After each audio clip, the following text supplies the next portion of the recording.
새벽 기도회 때마다 지금 말씀 본문이 출애굽기 말씀으로 지금 현재 은혜를 나누고 있습니다. 이제 내일이면 마지막 장 이제 끝나고 이제 마가복음으로 구약과 신약을 오가면서 이렇게 한 장씩 이렇게 읽어가고 있습니다. 출애굽기 말씀을 묵상하면서 제 안에 하나님께서 주신 큰 놀라운 깨달음이 있었습니다. 출애굽기는 구원의 여정에 관한 이야기입니다. 이스라엘 백성들의 구원에 관한 여정이지만 이 이야기는 결코 그들의 이야기가 아니라 우리의 구원의 역사와 깊이 관련이 있고, 이 말씀은 신약 성경을 관통하고 있는 보혈이 흐르는 귀한 말씀입니다. 그러니까 이 출애굽기는 우리 주님 오시는 그 이야기까지, 말구유에 임하신 아기 예수님 탄생하신 그 자리까지 이야기가 계속해서 흘러가고 있습니다. 이것이 바로 출애굽 여정의 시작입니다. 구원받은 우리의 이야기가 시작된 것입니다. 출애굽기를 읽다 보면 한 가지 의문이 생깁니다. 출애굽한 이스라엘 백성들에게 하나님께서 무려 15장에 걸쳐서 계속해서 명령하시고 가르쳐 주시는 말씀이 있는데, 성막입니다. 성막을 어떻게 지어라, 그리고 성막을 어떻게 완성하라는 세밀한 말씀을 계속해서 말씀하십니다. 그리고 나서 최종적으로 이 성막에서 일할 수 있는 사람들을 세우는데 제사장을 세워라. 그런데 제사장을 세우는데 그냥 말씀하신 것이 아니라 그 절차까지도 아주 세밀하게 구체적으로 절차에 대해서 설명하고 있다는 것을 보게 됩니다. 이 본문만 보게 되면은 하나님은 MBTI로 만약에 성격 테스트를 하면 하나님은 어쩌면 T가 아닐까라고 예상해 볼 만큼 원리 원칙을 그 정도로 아주 세밀하게 강조하는 것을 보게 된단 말이지요. 왜 이토록 긴 지면을 할애해서 제사장들을 어떻게 세워야 되는지, 성막을 어떻게 완성하라고 하시는지, 이런 말씀을 계속해서 주고 계시는 것인가? 오늘 이 말씀이 그에 대한 답을 주고 있습니다. 45절과 46절에 있는 말씀인데요, 이 말씀을 함께 읽어보시겠습니다. 내가 이스라엘 자손 중에 거하여 그들의 하나님이 되리니 그들은 내가 그들의 하나님 여호와로서 그들 중에 거하려고 그들을 애굽 땅에서 인도하여 낸 줄을 알리라. 나는 그들의 하나님 여호와니라. 할렐루야. 여기서 가장 중요한 부분이 있죠. 이스라엘 자손 중에 거하기 위함이라는 말씀에 우리가 주목해야 됩니다. 이 복잡한 모든 절차의 중심에는 한 가지 목적이 있었다는 것을 우리가 알 수 있습니다. 하나님이 자기 백성들 가운데 거하시기를 원하셨다는 것을 분명하게 말씀하고 있습니다. 이것이 바로 출애굽의 목적이었고 성막 건축의 목적이었습니다. 제사장을 세우라고 하신 하나님의 이유가 바로 여기에 담겨 있었던 것입니다. 오늘 말씀의 주제는 아주 단순합니다. 하나님은 왜 제사장을 세우셨는가? 왜 이토록 거룩함에 대해서 끊임없이 강조하고 계시는 것인가? 그것은 바로 한 가지 이유 때문입니다. 하나님께서 우리와 함께 거하시기 위해서 그렇게 말씀하셨다는 것입니다. 하나님이 거룩하신 분이시기 때문에 하나님과 함께 우리가 살기 위해서는 그 백성 중에 거룩하게 세워진 사람이 필요했다는 것입니다. 그 사람을 세우는 절차가 바로 위임식이었습니다. 오늘 우리가 읽은 본문이 위임식에 관한 말씀이었습니다. 성막에는 많은 기구들이 있었습니다. 번제단과 물두멍, 그리고 떡상과 등잔대, 이런 여러 가지 기구들이 다 준비되어 있었습니다. 그런데 재미있는 것은 하나님께서 이 완벽한 이 시설들을 만들라고 하셨지만 정작 먼저 사용하신 것은 이 기구들이 아니라 사람이었습니다. 하나님은 먼저 제사장을 세우도록 명령하셨습니다. 그러니까 하나님은 언제나 사람을 먼저 부르시고 사용하시는 분이심을 우리는 알 수 있습니다. 제가 신학교 다닐 때 한 교수님이 이런 농담을 했습니다. 아론이 제사장의 옷을 입는데 얼마나 걸렸을까? 이 질문을 우리에게 던졌습니다. 한 번도 생각해 보지 못했는데요, 보통 남자분들은 옷을 입는데 시간이 얼마나 걸립니까? 얼마 안 걸리죠. 금방 선택하는데 금방 걸립니다. 우리 여성분들도 옷을 입는데 오래 걸리지 않으시죠? 다만 옷을 고르는데 좀 시간이 걸리셨을 뿐입니다. 우리 여성분들은 매년마다 하는 말이 있습니다. 신방을 가도 꼭 듣는 말인데요. 옷이 없다라는 말을 늘 듣습니다. 매년마다 입을 옷이 없다. 늘 그런 이야기를 듣는데 남성들은 단순해서 잘 모릅니다. 옷장을 열면 전부 여성 옷들인데 무슨 옷이 없단 말인가? 그런데 옷이 없다는 말을 제가 나중에 알게 됐습니다. 지금 당장, 지금의 내가 입을 옷이 없다는 거죠. 이해되시죠? 인어를 맞춰야 되고 계절별로도 맞춰야 되고 지금 당장 내가 입어야 될 옷이 지금 없다는 그런 말이었습니다. 아론은 속옷부터 시작해서 겉옷을 입었습니다. 그리고 겉옷을 감추기 위해서 에봇을 입었습니다. 그리고 에봇 위에다가 12지파에 상징하는 흉패도 붙였습니다. 그리고 나서 머리에 땀도 흘리는 것을 다 감추기 위해서 관을 썼습니다. 큰 관을 쓰고 그리고 발에도 큰 부츠를 신고 그리고 이렇게 허리에 띠도 띠고 이렇게 모든 것을 다 감추었습니다. 아마도 이 제사장들이 옷을 입는 데는 아마 1시간이 걸리지 않았을까라고 예상합니다. 그 전날 안식일 전부터 준비해서 입는 데까지 전혀 놀라운 표정들이 아니신데요. 그 정도로 이만큼 제사장을 세우는 일이 얼마나 정성스럽고 중요한 일이었는가를 알 수 있는 부분이라는 것입니다. 우리는 종종 이런 말을 합니다. 좋은 환경, 좋은 시스템을 갖추어야지 우리가 뭔가 할 수 있지 않을까라는 그런 생각을 갖는데 하지만 성경은 정반대로 말합니다. 하나님은 도구보다도 먼저 사람을 세우시는 분이십니다. 제가 이전에 교육 전도사를 마치고 그 교회에서 저에게 전임 전도사로 이제 시작하자라고 해서 교구를 맡게 되었고 또 하나 부서를 맡겨주셨는데 교육부서인 청년부, 청년에서도 2부를 맡겨주었습니다. 그러니까 그 부서를 1부와 2부로 나누었는데 2부의 명단을 저에게 주셨는데 받아보니까 백지 상태를 줬습니다. 아무 명단도 없어요. 그러니까 30대 이상 청년들을, 교회 다니지 않는 청년들을 데리고 와서 부서를 만들라는 미션을 줬습니다. 무슨 미션 임파서블, 이 불가능한 명령을 준 겁니다. 그런데 할 수 없을 것 같은데 사람을 세우면 일이 시작되는 겁니다.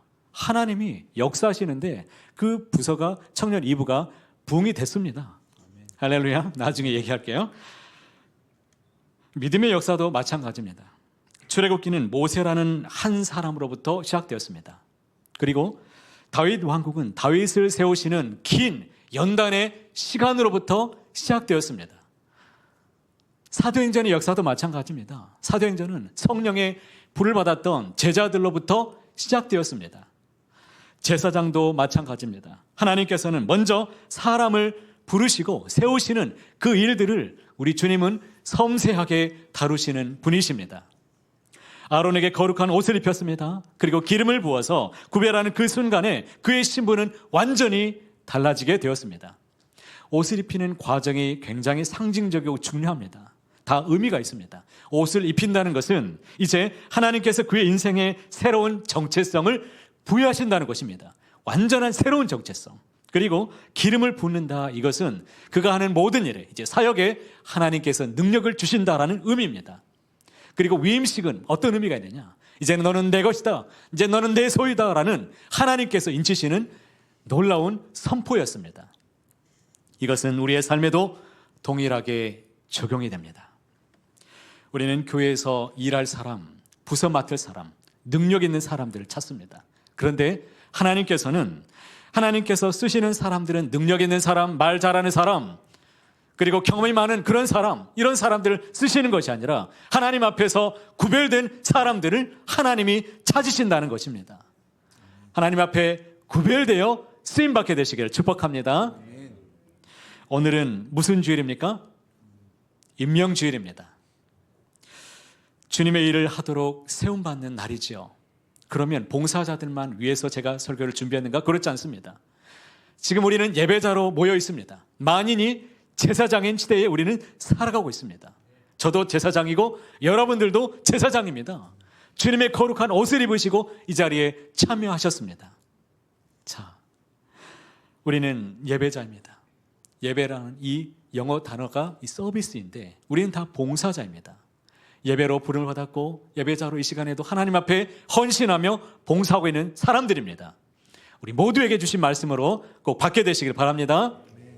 제사장을 세울 때 반드시 행했던 것이 있었는데 그것이 무엇이었느냐면 이 위임식을 했었습니다. 위임식이 무엇이었느냐면 바로 구별하는 예식을 행했다는 것입니다. 이 사람을 이제는 구별을 시켜야 되는 것이 목적이었습니다. 제사장 위임식의 핵심은 피 흘리는 제사에 있었습니다. 특히 20절의 말씀을 보게 되면 아주 중요한 절차가 있었습니다. 제사장을 세울 때 반드시 해야 되는 절차가 몇 가지 있었는데 20절 말씀을 읽어봐야 되겠죠? 함께 읽어보겠습니다. 너는 그 순양을 잡고 그것에 피를 가져다가 아론의 오른쪽 깃뿌리와 그의 아들들의 오른쪽 깃뿌리에 바르고 그 오른손 엄지와 오른발 엄지에 바르고 그 피를 제단 주위에 뿌리고. 자, 말씀 보십시오. 순양의 피를 가져다가 아론의 어디에다 발랐습니까? 오른쪽 깃뿌리 그리고 오른손 엄지, 오른발 엄지에다가 각각 피를 바르게 했었습니다. 자, 궁금하죠? 왜 귀에다가 피를 바르게 하셨을까요? 귀에 피를 바른다는 것은 우리 하나님께서 이제는 내 말을 들으라는 하나님의 메시지였습니다. 이제는 내 말씀을 들어야 된다는 하나님의 명령입니다. 봉사를 맡은 사람들이 가장 먼저 해야 될 일이 무엇이냐? 그것은 다른 어떤 일이 아니라 하나님의 말씀을 듣는 것이 이것이 봉사의 시작입니다. 잘 기억하십시오. 말씀을 듣지 않으면 모든 일들이 사역이 그냥 사람의 일이 되고 말 것입니다. 모든 사역에 힘을 잃게 됩니다. 결국에 사람의 힘으로만 일하다가 지쳐서 쓰러지는 것입니다. 유진 피터슨이 묵상하는 목회자라는 책을 썼는데 그 책에 보니까 아주 귀한 말이 있었습니다. 현대 목회자들의 가장 큰 위험은 너무 바빠서 하나님의 음성을 듣지 못하는 것이다 라고 말했습니다. 우리는 하나님에 관해 말하는 데는 바쁘지만 하나님의 말씀을 듣는 데는 시간을 내지 않는다. 이것은 영적 파산으로 가는 무슨 길? 지름길이다라고 말했습니다. 그런데 이것은 목회자들에게만 해당되는 말이 아닙니다. 우리 모두에게 다 해당이 됩니다. 어떤 집사님이 교회 학교에서 10년간 봉사했던 아주 헌신적으로 아이들을 가르쳤던 집사님이 있었습니다. 그런데 이 집사님이 저에게 이런 고백을 했습니다. 신방 중에 기도 제목을 줬어요. 기쁘지 않다는 거예요. 지금 사역을 하는데 교사 직분 맡아서 10년째가 되는데 목사님 제가 기쁨을 잃었습니다. 아이들 만나는 게 예전에는 토요일만 되면 공과를 준비하고 아이들 생일 준비하고 만날 것을 생각하면서 너무 기뻤는데 지금은 토요일만 되면 내일도 교회 가야 되네. 뭘 가르쳐야 되지? 자꾸 이제는 부담스럽게 여겨진다는 것입니다. 제가 그래서 한번 여쭤봤습니다. 집사님, 공과 공부 말고 그 말씀을 혹시 묵상하시나요? 라고 여쭤봤습니다. 그랬더니 제가 공과를 준비할 때 성경은 보기는 하는데 그것이 묵상은 아니었던 것 같아요. 너무 바빠서 묵상은 안 했다는 것입니다. 여러분, 이것이 중요합니다. 저도 말씀을 준비할 때 말씀의 힘이 어디에서 나오는지 아십니까? 바로 이 묵상에서 나옵니다. 묵상의 깊이에서 하나님의 말씀이 여기에서 나오는 것입니다. 제가 얼마만큼 하나님의 말씀을 읊조리고 묵상하냐에 따라서 그 말씀의 신비가 저에게도 깨달아지고 주께서 주시는 그 말씀을 가지고 이 자리에서 선포하는 것입니다. 아이들을 가르칠 내용을 찾은 것이지 하나님이 하시는 말씀을 들은 것이 아니었다는 것입니다. 말씀을 가르치면서도 정작 자신의 말씀을 가르치지 않았습니다. 자신의 말씀을 듣지 않았다는 것입니다. 이것이 바로 탈진의 원인입니다. 오래가지 않습니다. 봉사는 하기는 하지만 그 안에 하나님과의 교제가 없기 때문에 힘이 들지요. 지치지요. 내가 왜 이것을 하는지 길을 잃어버린 겁니다. 결과는 어땠을까요? 점점 지치고 끝내는 이것을 내가 해야 되느냐 말아야 되느냐, 아이들도 만나는 것도 부담스럽고 힘을 잃어가는 것입니다. 이것이 바로 귀에 피를 바르라는 하나님의 이유였습니다. 제사장은 백성을 섬기기 전에 먼저는 하나님의 말씀을 들어야 했습니다. 백성들에게 하나님의 뜻을 전하기 이전에 자신이 먼저 하나님의 뜻을 들어야 했다는 것입니다. 오늘날도 마찬가지입니다. 교사로 섬기기 전에 먼저 제자가 되시기를 바랍니다. 구역장으로 섬기기 전에 먼저는 주님의 양이 되시기를 바랍니다. 찬양대로 섬기기 전에 먼저는 여러분들이 예배자가 되시기를 축복합니다. 그렇지 않으면 결국에 지치고 탈진하고 포기하게 됩니다. 그래서 예수님께서 제자들에게 이렇게 말씀하셨습니다. 요한복음 15장 5절 말씀 함께 큰 목소리로 읽어봅니다. 나는 포도나무요 너희는 가지라. 그가 내 안에 내가 그 안에 거하면 사람이 열매를 많이 맺나니 나를 떠나서는 너희가 아무것도 할 수 없음이라. 할렐루야. 나를 떠나서는 너희가 아무것도 할 수 없다. 이것이 우리의 믿음입니다. 우리의 신앙의 고백입니다. 우리는 주님을 떠나서는 아무것도 할 수 없습니다. 말씀을 듣지 않고 기도하지 않고 하나님과 교제가 끊긴 상태로 아무것도 하나님의 임재를 느끼지 못한 상태로 그 어떤 일을 하든지 여러분 이것은 결국에 주님을 떠나서 하는 일인 것입니다. 주님을 떠난 일이에요. 주님의 일이라고 말할 수 없습니다. 이런 것들은 오래갈 수가 없다는 것이죠. 능력이 없습니다. 그래서 제가 늘 강조하고 반복하는 말이 있죠. 잘하려고 하지 말고 예수님을 어떻게 해요? 잘 믿으라는 것입니다. 예수님을 잘 믿는 것이 이것이 바로 하나님의 일인 줄을 믿으시길 바랍니다. 예수님을 그 무엇보다도 잘 믿는 것, 이것이 하나님이 가장 기뻐하는 주님의 일인 것입니다. 두 번째는 손에 피를 발랐습니다. 제사장들에게 손에 피를 바르게 했던 이유가 무엇이었을까요? 우리는 하나님을 위해서 일한다고 하지만 대개의 경우에는 내 감정, 내 성격, 내 기준대로 일할 때가 참 많이 있습니다. 손에 피를 바른다는 것은 우리의 행동의 모든 동기가 정결해야 된다는 것입니다. 하나님의 은혜가 먼저는 내 안에서 흘러넘쳐야 된다는 것입니다. 내가 손으로 하는 모든 일이 하나님의 향기가 되고 그리스도의 보혈이 흘러넘쳐야 된다는 것입니다. 일하다 보면 감정파가 있습니다. 찬양대원이 있는데 우리 교회 말고 저기 옆에 있는 교회입니다. 옆에 있는 교회인데 찬양대원이 있는데 얼마나 은혜스러운지 찬양을 부르는 모습 보면 하나님의 임재가 느껴지고 얼마나 모습도 예쁘게 보여집니다. 얼마나 뜨겁게 찬양하는지. 그런데 한 가지 문제가 있습니다. 기분파였습니다. 기분이 좋으면 찬양을 아주 힘있게 찬양도 뜨겁게 부릅니다. 그런데 남편하고 싸웠거나 어떤 집에 문제가 있거나 기분이 상하면 얼굴이 일단 굳어 있습니다. 찬양도 그냥 입도 크게 벌리지 않고 그냥 막 대충 부릅니다. 그냥 보면 느껴집니다. 저 사람이 성경을 제대로 읽는지 찬양을 제대로 하는지 얼굴만 보면 이제 이 자리에 있으면 다 보여지는 경지가 있습니다. 찬양도 안 부르는데 왜 찬양대로 섭니까? 그런데 나와주니까 고맙기는 하지요. 자기도 힘들 겁니다. 예배자가 되시길 바랍니다. 완벽주의파가 있습니다. 이 교회 식당 주방에 내려가면 제아의 숨은 고수들이 다 모여 있습니다. 이 주방에 여성분들이 이제 경력이 얼마나 화려합니까? 주부 10단, 20단, 30단 다 모여 있습니다. 그런데 그곳에서 모여 있어도 다툼이 없습니다. 조직적으로 흘러가는 것을 아주 놀라운 광경을 보게 됩니다. 왜 그렇은 줄 아십니까? 자기 담당 구역이 다 있기 때문이에요. 어떤 사람은 주방장의 역할을 합니다. 아무도 시키지 않았지만 스스로 알아서 하는 사람들이 있습니다. 저 사람이 해주면 국자 들고 있으면 끝이 나는 겁니다. 그리고 어떤 사람은 메인 요리를 담당하는 분이 있습니다. 국물 요리를 만들어내고 또 전을 부치는 사람들이 있고요. 또 어떤 사람은 보조 요리를 만들어야 되는 사람들이 있습니다. 파, 양파, 마늘 다지는 이분들이 없으면 아무것도 되지 않습니다. 아주 중요한 역할이죠. 거기다가 배식을 담당하는 분이 있습니다.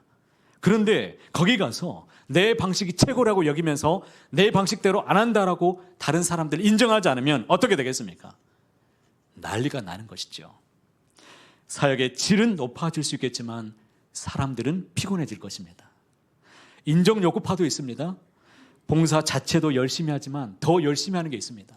사진 찍는 것을 아주 좋아합니다. 자기 일하는 모습을 인증샷으로 남기고 좋아요, 누가 댓글 남겼는지 그런 것들을 보는 것을 좋아하는 사람들이 있습니다. 사람들이 알아주기를 좋아합니다. 주보에 내 이름이 있는가를 찾아보는 것을 좋아합니다. 빠져있으면 큰일 납니다. 누군가 칭찬해주면 좋고 안 해주면 괜히 섭섭이가 들어와서 내가 이렇게 열심히 했는데 사람들이 나를 알아주지 않는다라고 화가 납니다. 그런데 신앙이 깊어지고 믿음이 들어가면 내가라는 이 말이 점점 사라집니다. 주님이 알아주시면 그곳으로 만족하는 경지가 이르게 되는 때가 있습니다. 거기까지 모두가 다 주님 앞에 나가게 되시기를 축복합니다.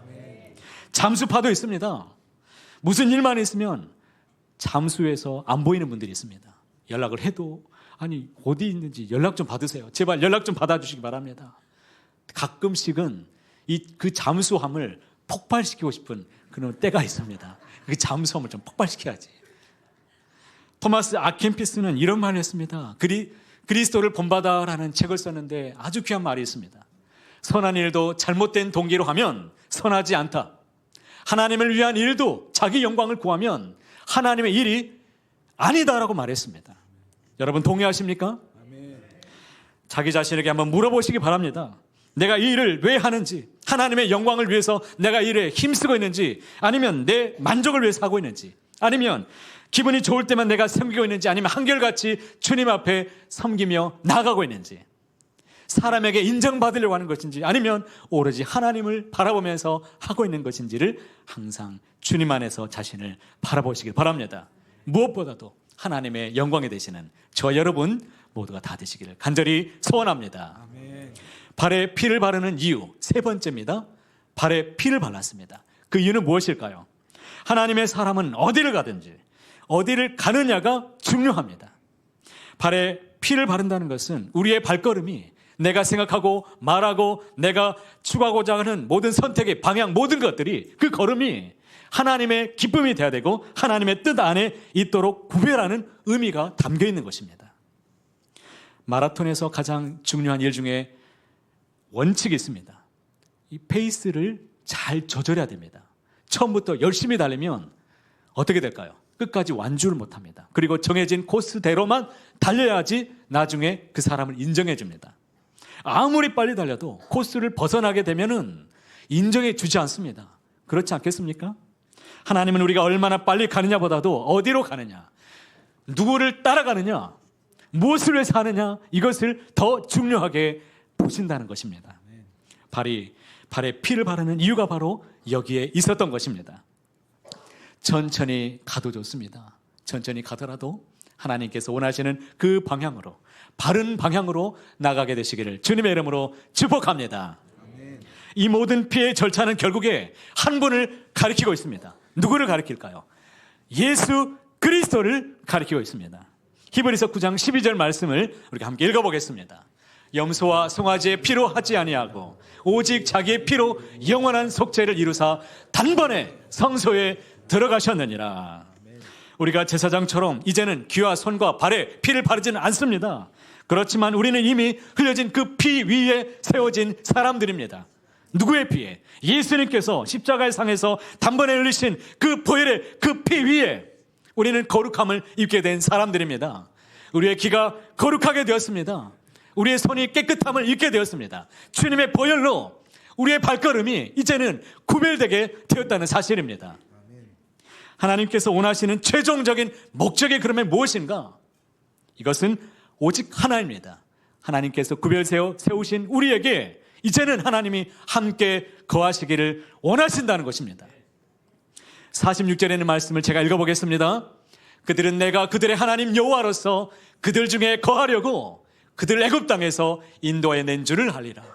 나는 그들의 하나님 여호와니라. 하나님은 함께 계시기 위해서 우리를 구원해 주셨습니다.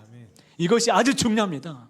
나를 구원하신 목적이 무엇이냐? 이제는 하나님이 임마누엘, 나와 함께 하기를 원하신다는 것입니다. 애굽에 있는 이스라엘 백성들을 구원하신 목적이 무엇인가? 그들의 고통을 건져내기 위함이 아니라 우리 하나님이 그들과 함께 살기 위해서 그들을 구원해 내셨던 것입니다. 이것이 바로 하나님께서 일하시는 방식입니다. 먼저는 우리를 구원하십니다. 그리고 우리를 거룩하게 만들어 주십니다. 그리고 우리를 구별하신 우리 주님께서 우리와 항상 함께 하기를 원하신다는 것입니다. 구약에서 하나님은 어디에 계셨습니까? 그토록 성막을 만들라고 하신 이유가 바로 여기에 있었습니다. 하나님은 거룩하시기에 임재를 하시는데 그 성막 위에 하나님 임재가 항상 가득했습니다. 그러면 신약시대의 하나님은 어디에 계시는 것일까요? 요한복음 1장 14절에 있습니다. 이 말씀 우리가 함께 읊조려 보겠습니다. 말씀이 육신이 되어 우리 가운데 거하심에 우리가 그의 영광을 보니 아버지의 독생자의 영광이요 은혜와 진리가 충만하더라. 아멘. 말씀이 육신이 되어 그 예수님이 성육신으로 우리 가운데 인카네이션 하셨습니다. 우리 가운데 오셨습니다. 그 예수 그리스도를 믿는 모든 사람들, 영접한 모든 사람들에게 하나님은 그들 가운데에 거하시는 줄 믿습니다. 우리 가운데 오신 것입니다. 여기서 거하다는 이 헬라어 단어가 굉장히 중요합니다. 따라해 보시겠습니다. 스케노. 우리가 스캔한다고 하는데 아주 비슷한 단어입니다. 스케노. 이 말이 무엇이냐면 여러분들이 오늘 헬라어 단어 하나를 배워가는 겁니다. 장막을 치다라는 단어입니다. 장막을 치다, 스케노. 그러니까 성경은 의도적으로 이 본문을 여기다가 집어넣었습니다.